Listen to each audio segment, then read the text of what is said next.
Nataka leo nikufundishe namna gani unaweza ukaona katika ulimwengu wa roho. Namna gani unaweza ukaona kwenye ulimwengu wa roho. Na leo nitazungumzia mazoezi ambayo unaweza kuwa unayafanya. Nataka nikwambie hivi, kuona kwenye ulimwengu wa roho inahitaji mazoezi. The more unafanya yale mazoezi, the more macho yako ya rohoni yanakuwa active zaidi, yanaona zaidi, unakuwa deeper zaidi. Lakini ukweli ni huu hapa.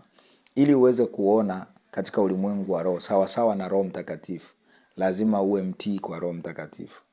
Kwa mfano, wewe kama umepewa macho ya rohoni alafu kama unaangalia tamthilia, unaangalia bongo flava, unaangalia picha za uchi, kiukweli hili zoezi litakushinda. Kwa sababu hayo ndio utakayoyaona. Yaani maana yake itakudisturb kwenye ulimwengu wako wa roho, kuona vile ambavyo Mungu anataka uone. Utaona vile ambavyo unaviangalia kila wakati. Ndio maana lazima kila mmoja awekeze sana kwenye neno la Mungu na mafundisho. So hii ni angalizo. Ukitaka kuona katika ulimwengu wa roho, kuona katika ulimwengu wa roho, ukiona mtu anakuambia naona mama yako akiwa amelazwa hospitali na hujawahi kumwambia, maana yake kaona kwenye ulimwengu wa roho, kwa sababu ulimwengu wa roho ndio unafunuaga siri na kila kitu kinaanzia kwenye ulimwengu wa roho. Ndio maana kama hauoni kwenye ulimwengu wa roho unajikuta muhanga, mambo yanakutokea tu. Kumbe Mungu alikusemesha lakini ulishindwa kupambanua. Sawa. So leo nataka nikuonyeshe mazoezi ambayo unaweza ukafanya ili uone kwenye ulimwengu wa roho. Umenielewa? Uone kwenye ulimwengu wa roho. Cha kwanza kabisa, zoezi la kwanza, siri ya kwanza lazima ujue, njia ya kuona katika ulimwengu wa roho ni kutafakari, ni meditation. Kutafakari, unaweza ukatafakari mstari mmoja wa Biblia, unaweza ukatafakari story ya Biblia, unaweza ukatafakari ukuu wa Mungu, unaweza ukatafakari uumbaji wa Mungu, unaweza ukatafakari kazi ya msalaba, unaweza ukatafakari rehema za Mungu, unaweza ukatafakari namna Mungu amekuvusha mpaka umefika hapo. Hivyo vyote ni sawa sawa na maandiko matakatifu. Okay? So unaweza ukatafakari hivyo. The more unatafakari ndivyo una sharpen kuona kwenye ulimwengu wa roho. Ndio maana unaweza ukakaa leo kutafakari, uelewi, mara yanakuja mawazo mengine. Jitahidi sana uwe makini namna unavyoishi. Usisikilize kila kitu, usiangalie kila kitu, na usikule kila kitu pia. Okay? Hiyo itakusaidia wewe macho yako ya rohoni, masikio yako kuwa safi. Yasiwe na pamba, yasiwe na magamba. Sio kama unanielewa mpaka hapo. Nimeanza na hiki kitu kwanza ili uelewe, kwa sababu siri kubwa ni hiyo. Lakini nilifundisha sehemu ile ya kwanza vitu gani vya kufanya ili uweze kuona rohoni, si ndio?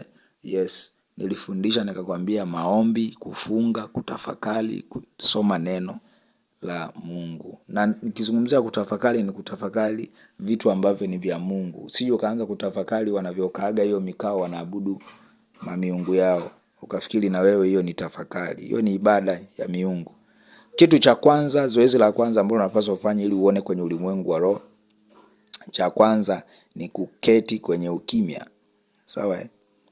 Ni kukaa kwenye ukimya, alafu unakaa kwenye ukimya, then unamuuliza Mungu swali. Labda unataka niache kitu gani kufanya? Au unamuuliza, Baba, kwa rehema zako naomba unifunulie mimi ni nani mbele zako, au kipawa changu ni kipi? Unakaa kwenye ukimya, unakaa unamsikiliza anasemaje. Hakikisha una focus kwenye swali lako. Umeelewa? Sasa ili usije ukapoteza direction, sometime lazima uwe na labda hata unaweka msalaba mbele yako. Sawa? Either physically au unachola picha kwenye ufahamu wako, picha in your mind, ambayo picha ndo unaifocus kuiangalia. Hii inaitwa imagination. Umeelewa? Then unakaa unaangalia. Lengo ni nini? Usitoke, kwa sababu ukikaa tu hivi na hang, hauna kitu unachokiona, mawazo yataanza kutembea. Then ghafla unaweza ukashangaa imekuja picha pap, unajiuliza hiki nini, au sauti. Huo ndo ulimwengu wa roho sasa. Ghafla umeuliza Mungu, nataka nifanye kazi gani? Ghafla unajiona labda upo kwenye kiwanda labda cha simenti. I'm telling you, kaa kwenye ukimya, nenda dakika ya kwanza, ya pili, ya tatu, ya nne, ya tano, ya sita, ya saba, endelea kusubiria, alafu utaona Mungu akikujibu. Hii tuliwahi kufanya. Hii nayokuambia unatakiwa ufanye ni mazoezi, sawa Yes. Namba 2, unaweza ukachukua picha, sawa ukachukua picha ya mtu alafu kaiangalia. Sasa tunachofanya unaiangalia alafu namwambia Roho Mtakatifu ndani yako, sasa ni nini unataka nijue kuhusu picha hii, ambapo kupitia hicho kitu kitamsaidia huyu mtu na wewe utatukuzwa. Lazima ujue mapenzi ya Mungu. Mungu anataka kusaidia watu. So unaangalia, ghafla unaonyeshwa labda yupo kafungwa kwenye mti. Inapita picha kafungwa kwenye mti. Anaweza asiwe yeye, ukaona tu mtu umuelewi ni nani kafungwa kwenye mti. I'm telling you, fanya hiki kitu. Nawaambia sio vitu tu ambavyo nawaambia, very possible. Sasa mwingine kwa sababu anaweza akaangalia ile picha alafu kawa kama kai screenshot kwenye akili yake alafu akaiweka pembeni. Ndivyo tunavyofanya. Kwa mfano nikitaka kukutabilia, na hizi njia ninazokuambia zinatumikaga kama hii inatumika kumtabilia mtu, kuprofesai kwa mtu. So unakuta mtumishi anakuja anakuangalia, kuna code nitakufundisha namna ya kuprofesai, codes za kutosha, namna gani unaweza ukapata details za mtu, siri za mtu, vifungo au kitu chochote. Mtumishi anaweza akakuangalia alafu akikuangalia anaendelea na mambo yake. Ni kama hana muda na wewe. Muda huu anamuuliza Roho Mtakatifu, huyu mtu ana shida gani? Kwa sababu sio kila muda Roho Mtakatifu atakufunulia tu. By the way, kuna wakati Roho Mtakatifu mwenyewe tu anakufunulia huyu ana shida hii. Sasa hii pia inategemeaga na imani ya huyo mtu. Kama huyo mtu hana imani kwenye kutabiriwa au kwenye kuprofesai, inakuwa ngumu wewe kupata hizo taarifa, kwa sababu maana yake anapishana na Roho Mtakatifu. So hii njia ya pili ni zoezi unakuwa unafanya, unachukua picha ya mtu, hata profile picha ya mtu tu unachukua, unaanza kuuliza, utaona zinakuja picha, utasikia sauti. Kwa mfano kuna ile last service ya prophetic service, huduma ya kinabii tulioifanya, si ndio? Bila shaka wengi mlikuwepo. Kama haupo jiunge kwenye group la WhatsApp kama unanisikiliza kutoka mitandao mingine. Kilichotokea ni nini? Roho Mungu niliona picha ambayo imewekwa, then ile picha nilipoiangalia Roho Mungu akanifunulia kwamba sometimes utaiangalia picha afu utahisi maumivu ya yule mtu. Kuna njia tofauti nimewambia za Mungu kusema. Ndo hapa sasa unazifanyia mazoezi. Zote zitakuwa zinajifunua tofauti. Utaona maono, utasikia sauti, utasense maumivu, utafanya hiki. Umenielewa? Kwa hiyo wakati naangalia ile picha nikaona ana shida, hofu kwanza, alafu baadaye kaja ana shida ya tumbo. Sasa wakati naendelea nikamwambia, okay, hiyo picha ulioweka kwenye profile ni wewe au ni mwanao? Akasema ni mwanangu. Ni mwanafunzi ndio. Okay, huwa anasumbuliwa na tumbo, linamtesa. You see? Nilipata vipi? Kupitia ile picha ya profile pale kwa kuiangalia. Alafu namwambia Roho Mtakatifu nisaidie. Alafu ghafla inakuja pap, au unasikia maumivu ghafla pap, au inakuja picha, au inakuja sauti kwamba huyu kafungwa na roho za mizimu ya kwao. Kuna siku mama mwingine huyu. Okay, ngoja tuendelee nisije nikaingia njia zingine. Hiyo ni njia ya pili. Njia ya tatu ni jina. Okay, na hii pia siku hiyo kwenye hii huduma ya mwisho tulitumia.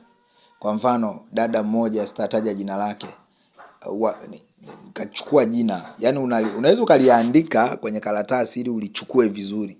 Alafu unaliweka kwenye mind, kwenye ufahamu wako, linakuwepo kwenye ufahamu. Then unaanza kumuuliza Roho Mtakatifu, kitu gani ambacho unataka umsaidie huyu mtu na mimi unitumie? Kwa sababu Mungu anapenda kusaidia watu. Umeelewa? Usianze kuuliza mambo ambayo sio mapenzi ya Mungu. Eti naomba unionyeshe michepuko yake yote. Maana wengine ndo akili zenu hizo. Utajizuia kutembea na Mungu, rafiki yangu. Achana na vitu vyako personal. Tanguliza vitu vya Mungu. Mungu anataka kufanya nini kwa huyo mtu? Okay? Alafu ghafla pap nikaona ikaja nanilia jeshi. Nguo ya jeshi tu, lile vazi la jeshi. Pap, alafu nikamuuliza, okay, ninaona Okay, una ndugu, lazima ujue kuuliza. Ndio maana kuko mbele tutasoma inaitwa prophetic code of questioning. Lazima ujue kuuliza. Ukiona mtu mtumishi wa Mungu anamuuliza mtu, okay, una ndugu yako anaitwa hivi, alafu yule mtu anasema ndio mimi, you see, yani maana kuna mtu utaona jina alafu utashindwa kuelewa jina ni la nani. Sasa hii namba 3 ni ya jina. Unachukua jina la mtu, au ile jina unaliweka kwenye ufahamu wako au unaliangalia, alafu wakati huo unaongea na Roho Mtakatifu akufunulie kitu. Alafu ghafla pap, kama mimi sikio nakwambia, nikaona nini? Gwanda la jeshi. So wakati naongea na yule dada nikamuuliza, una ndugu yako yoyote mwanajeshi? Akasema ndio. Okay, ana shida gani? Kwa sababu Mungu anakuonyesha ili usolve tatizo fulani. Yule dada akasema ana miaka sijui mingapi hajawahi kupata ajira. Kwa nikaomba kwa ajili ya ajira. Sio kila kitu Roho Mtakatifu atakufunulia, vingine utapaswa uulize. Sawa Yes. So hivyo ndivyo ambavyo tunafanya.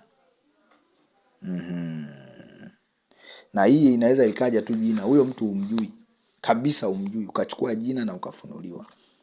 Zoezi lingine ni namba 4 ni object. Hapo unatumia vitu.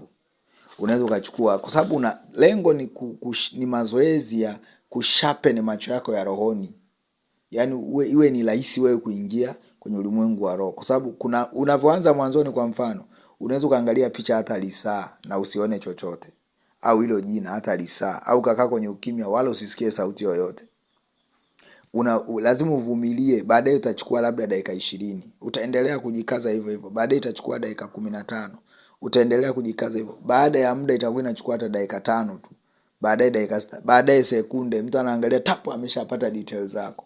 Hii ni maana yake ni mazoezi ambayo yanafanya uwe deep. The more unafanya, the more unakuwa faster kuona rohoni kwenye ulimwengu wa roho. So hapo unaweza ukachukua kitu. Kwa nini nakwambia hivi? Kwa sababu kwenye kuona kuna muda utakuwa unaona vitu. Ukiona vitu si unatakiwa uulize. Kwa mfano ghafla umeona funguo, lazima ile funguo muulize Roho Mtakatifu inamaanisha nini.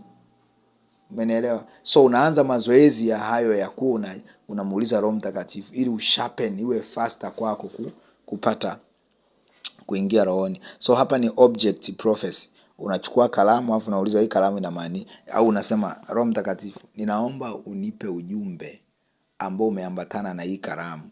Mimi nataka niwaambie hivi, chochote unachokiona mbele za Mungu kina ujumbe. Yaani chochote, hata mti tu. Kwani uone kwenye Biblia anawauliza manabii, unaona nini? Naona bomba. Unaona nini? Naona mti wa almond. Afa ile tafsiri Mungu anayokuja kuitoa inamaanisha hiki na hiki na hiki na hiki. Unashangaa, kitu tu kama hiki kina maana hiyo? Lazima ujue kwenye prophetic kila kitu unachokiona kina maana. Nikikuangalia nikikutana na wewe ukaninyoshea mikono tu hivi ukiwa mbali, inatafsiri kitu fulani. Ni ujumbe, kwa sababu ile ni prophetic act. Umeelewa? Ndio maana kuna wakati unaombewa utaambiwa piga hatua 3. Yaani maana yake ni prophetic act, ni tendo la kinabii, lina maana kwenye ulimwengu wa roho. Alafu nasikia mtumishi anakuambia kama ambavyo umeenda hatua 3 mbele, uchumi wako umeinuliwa hatua 3 mbele. You see? Sijui kama utanielewa. Kama ni nabii au unatamani kusikia sauti ya Mungu, elewa hivi vitu. So kuna muda utaona kitu, au sometime chukua tu labda hata jiwe, muulize Roho Mtakatifu, kuna ujumbe gani ambao unasema na mimi kupitia hili jiwe? Usisalau. Nawaambia hii kitu unaweza kufikiri ni kitu cha ajabu. I'm telling you, chochote kile unachokiona kinaongea. Chochote kile kinamaanisha kitu fulani kwenye maisha yako. Hallelujah. Hizi zinaitwa prophetic symbols. Hizi objects tutaenda kusoma huko kwenye mambo ya prophetic symbols. Kila kitu unachokiona kinamaanisha kitu. Kwa mfano, unaweza ukaona kalamu alafu ikawa inamaanisha wito wako wa ualimu. Umenielewa? Yes. Na lengo ni nini kwenye hivi vitu? Ili ukiwa unaona vitu kwenye ulimwengu wa roho uweze kuactivate, kujua maana yake nini kwa kuuliza. Kama hujafanya mazoezi, it is impossible. Sawa? Sasa sijui kama kuna mtu ananielewa, lakini namba 5 ni scripture activation. Sawa? Unasoma mstari wa Biblia afu namuuliza Mungu, kuna ujumbe gani unaonihusu mimi hapa? Okay? Yes, unatafakari, unakaa unautafakari ule ujumbe. Wakati unautafakari ndio unamruhusu Roho Mtakatifu. Kama ambavyo ulikuwa unaangalia ile picha, ile kalamu yako unaiweka kwenye ufahamu wako. The more unaiangalia ni sawa na unamwambia Roho Mtakatifu ingilia kati. Namba 6 ni prophetic declarations. Yes. Sasa hapa hii kidogo inahitaji, hii mara nyingi na activate mouth connection kati yako. Hizi prophetic declaration ni matamko ya kinabii. Kwa mfano nakwambia, kuanzia leo hautakuwa mkia, wewe ni kichwa katika jina la Yesu. Hiyo biashara haitafungwa. Alafu unasikia mtumishi anaongea, alafu kuna nguvu inakuja. Kwa mfano kuna dada niwahi kumwambia, Roho wa Mungu aliwahi kuachilia neno, alikuwa anasumbuliwa, alikuwa anatoka hezi ya mabonge. Nikamwambia kuanzia leo hautatoka tena hezi ya mabonge. Alafu akaniambia, niliandika message, alafu akaniambia, mtumishi, nimeisoma hii message, kuna nguvu nimeisikia. That was prophetic declaration. Ilikuwa tamko la kinabii. Mara nyingi linahitaji mtu mwenye karama ya unabii. Umenielewa? Yes, lazima uelewe hiki kitu na kitakusaidia sana. Namba 7 na mwisho ni color activation. Sometimes utahitaji rangi. Sasa unataka kuwa unaelewa rangi haraka. Ukiona tu rangi ujue maana yake, ufunuliwe maana yake nini. Lazima uanze kuwa unafanya mazoezi. So sometimes unachukua rangi, una imagine rangi ya blue. Alafu naambia Roho Mtakatifu, hii rangi ninayoiona inamaanisha nini? Alafu Roho Mtakatifu anakufundisha. Na lazima uambie inamaanisha nini, kwa sababu rangi sometimes ina maana tofauti kutegemeana na mazingira pia. Unamuuliza labda, hii rangi kwenye uzao wangu inamaanisha nini? Because Mungu anaweza kutumia chochote kumaanisha chochote. Ndio maana unamuona alikuwa anatumia miti kumaanisha kitu fulani, anatumia mafuvu ya watu kumaanisha kitu fulani, anatumia mabomba kumaanisha kitu fulani. Haleluya. Sasa ili uwe na wewe sometimes, kwa sababu mfano kuna siku tulikuwa tunaomba, si ndio? Tulikuwa tunaombea kikundi. Ghafla nikaona rangi fulani kaja pap. By the way, ile wanasema kwenye ukimya, yes. Kwa sababu baada ya pale tukaambiwa tukaeni kwenye ukimya. Tumekaa kwenye ukimya. Mimi nimeshaonyeshwa kile kitu, alafu kuna mama mwingine akaja akasema, kile nilichokiona mimi, nimeona rangi ya, nilikuwa bado mchanga kidogo. By the way bado nakuwa hata sasa hivi. Lakini yule mama akaona kitu nilichokiona, alafu akakitafsiri. Nikasema, kumbe kile kitu nilichokiona kilikuwa na maana. You see? Kumbe kilikuwa na maana. Lakini mimi wala niliona tu hii rangi gani tena hii? Afile mama alivyosema nimeona rangi fulani, hapa katafsiri. You see? Lakini pia hii lengo lake ni uwe unapata ufunuo kwa haraka. So unafanya mazoezi haya kila siku, na tutakuwa na ratiba ya mazoezi kwenye grupu kule. Kama hujajiunga 0627943438. Hii sometimes kidogo na sitaki kila mtu ajifunze, kwa sababu kuna watu ambao hawataki kutembea kwenye prophetic, wala hawaoni hata kama ina maana kwao. Ndio maana sometimes natengeneza group la watu ambao wako tayari. Namba 8, unaweza kufanya kitu kinaitwa numbers activation. Numbers activation. Hapa maana yake ni nini? Mungu unaweza kumuomba, naomba unionyeshe namba ambayo inamaanisha labda ukiwa. Na mara nyingi hizi numbers lazima ziendane na maandiko. Yes. Hata rangi lazima iendane na maandiko. Nitaenda kukupa tafsiri ya rangi. Kila rangi inamaanisha nini? Kila namba inamaanisha nini? Umenielewa? Yes. Objects, vitu vinamaanisha nini? Funguo, sijui nini. Sometimes ni wanyama wanamaanisha nini? Matunda yanamaanisha nini? Kuna mtu umekaa tu zako, kwa mfano mimi ni mara nyingi nimeonyeshwa matunda. Umenielewa? Unakaa tu linakuja tunda. Unaanza hili tunda sasa linafanya nini? Mtu anakupa tunda.